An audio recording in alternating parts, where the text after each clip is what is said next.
ಒಂದು RSS ಅನ್ನೋ ಒಂದು ವೇದಿಕೆ ಇಲ್ಲದೇ ಇದ್ದಿದ್ರೆ ಇವತ್ತಿರುವಂಥ ಲೀಡರ್ಗಳೆಲ್ಲ ಎಲ್ಲಿರ್ತಾ ಇದ್ರೆ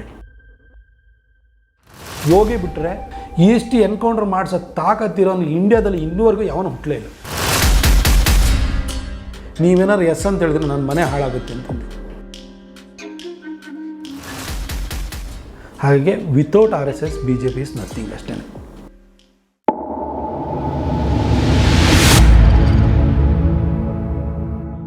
ಎಲೆಕ್ಷನ್ ಟೈಮಲ್ಲಿ ಯೋಗಿ ಆದಿತ್ಯನಾಥ್ ಬಗ್ಗೆ ಒಂದು ಕಮೆಂಟ್ ಮಾಡಿದ್ರು ಕೇಜ್ರಿವಾಲ್ ಆಚೆ ಬರ್ತಿದ್ದಂಗೆ.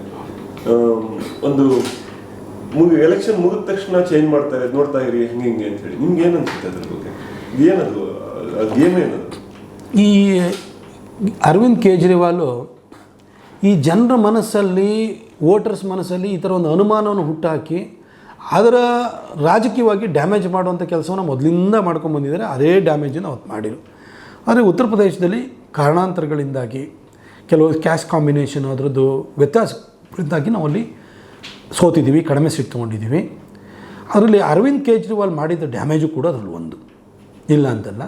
ಆದರೆ ಆ ರೀತಿ ಯಾವುದೂ ಇಲ್ಲ. ಯೋಗಿಯಂತಹ ವ್ಯಕ್ತಿ ಹೆಂಗೆ ಏಜಲ್ಲಿ ಒಬ್ಬ ಯಂಗೇಜ್ ಅವ್ರು ಗೆದ್ದಾಗ ಯಂಗೆಸ್ಟ್ MP ಆಗಿದ್ದಂಥವ್ರು, ಸತತವಾಗಿ ಗೋರಖ್ಪುರದಿಂದ ಗೆದ್ಕೊಂಡು ಬಂದಿರುವಂತಹ ವ್ಯಕ್ತಿ.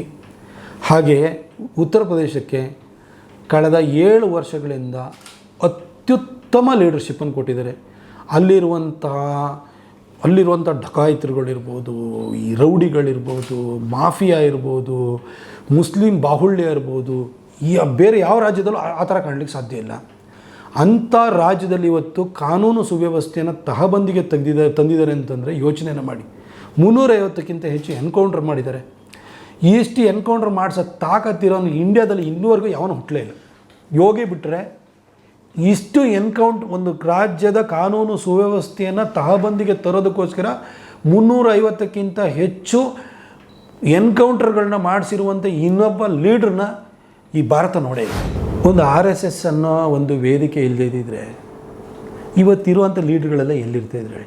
ಈಗ ನನಗೆ ಆಗಲಿ, ನಮ್ಮಪ್ಪ RSSಲ್ಲಿ ಇದ್ದಿದ್ದಾಗೆ ನನಗೂ ಅದೇ ಚಿಂತನೆಗಳು, ಯೋಚನೆಗಳು ಬಂತು. RSS ಇಲ್ಲ ಅಂತಂದರೆ ಇವತ್ತು ಮೋದಿಜಿಯಲ್ಲಿ ಇರ್ತಾಯಿದ್ರು. ಹಾಗೆ without RSS BJP is nothing ಅಷ್ಟೇ. ಪಾರ್ಲಿಮೆಂಟ್ರಿ ಬೋರ್ಡಲ್ಲಿ ಯಡಿಯೂರಪ್ಪ ಸಾಹೇಬರು ಮೆಂಬರ್ ಇದ್ದಾರೆ. ಅನಂತಕುಮಾರ್ ಸಾಹೇಬ್ರು ಏನಾದ್ರು ಬದುಕಿದ್ರೆ ನನಗೆ ಅನ್ಯಾಯ ಆಗ್ಬಿಡ್ತಿರ್ಲಿಲ್ಲ. ಯಡಿಯೂರಪ್ಪ ಸಾಹೇಬ್ರ ಬಗ್ಗೆನೂ ನನಗೆ ಅಷ್ಟೇ ಅಚಲವಾದಂಥ ವಿಶ್ವಾಸ ಇತ್ತು. ಅಂದರೆ ನಮ್ಮವರೇ, ಅವ್ರ ಮಗನೇ ರಾಜ್ಯಾಧ್ಯಕ್ಷರು, ಅವರೇ ಪಾರ್ಲಿಮೆಂಟ್ರಿ ಬೋರ್ಡಲ್ಲಿದ್ದಾರೆ. ಇಷ್ಟು ಪ್ರತಾಪ್ ಸಿಂಹ ಒಳ್ಳೆಯ ಕೆಲಸ ಮಾಡಿದ್ದಾನೆ, ಅವನಿಗೆ ಕೊಡಬೇಕು ಅಂತೇಳಿ ಹೇಳಿ ಬೇರೆಯವ್ರ ವಿಷಯದಲ್ಲಿ ಹಠ ಹಿಡ್ದಂಗೆ ನನ್ನ ವಿಷಯದಲ್ಲಿ ಹಠ ಹಿಡಿಬೋದಿತ್ತಲ್ವಾ ಅಂತ ನನಗೆ ಅನ್ನಿಸ್ತು. ಅವತ್ತು ಹೋಗಿ ನಾನೆಲ್ಲರೂ ಕೇಳಿದೆ, ಯಾಕೆ ಅಂತ ಪ್ರಶ್ನೆ ಬಂತು. ಆಮೇಲೆ ನಾನು ಹಿಂಗೆ ಹೇಳ್ತೀನಿ, 7ನೇ ತಾರೀಕು ನಾನು ಯದುವೀರ್ ಹೆಸರು ಇದ್ದಕ್ಕಿದ್ದಂಗೆ ತೇಲ್ಬಿಟ್ರು. ಯದುವೀರು OBC. ಯಾವಾಗ ಯದುವೀರು OBC ಆಗಿದ್ದು? ರಾಜಮನೆತನಕ್ಕೆ ಸೇರಿದವರು ಅವರು. ಹಾಗಾದರೆ ಅವ್ರು ನೋಡ್ಕೊಂಬಿಟ್ಟು ಓಟ್ ಹಾಕ್ತಾರೆ ಅನ್ನೋದಾದರೆ ಮಂಡ್ಯಕ್ಕೆ ನಿಲ್ಲಿಸ್ಬೋಯಿತ್ತಲ್ವ? ಅತಿ ಹೆಚ್ಚು ಮಹಾರಾಜರಿಂದ ಉಪಕೃತರಾದಂಥವ್ರು ವಿಶ್ವೇಶ್ವರಯ್ಯ ಕಟ್ಟಿದಂಥ ಕನ್ನಂಬಾಡಿ ಕಟ್ಟೆಯ ಶ್ರೇಯಸ್ಸು ನಾಲ್ವಡಿ ಕೃಷ್ಣರಾಜ ಒಡೆಯರಿಗೆ ಸಿಕ್ತು. ಆ ನಾಲ್ವಡಿ ಕೃಷ್ಣರಾಜ ಒಡೆಯರ ಹೆಸರು ಹೇಳ್ಕೊಂಡು ಇರುವಂಥವ್ರು ಮಂಡ್ಯದ ಜನ ಅಲ್ವಾ? ಅಲ್ಲೇ ನಿಲ್ಲಿಸ್ಬೋದಿತ್ತಲ್ವ? ಆಯಿತು, ಇಲ್ಲಿ ಕೊಟ್ರಲ್ವಾ?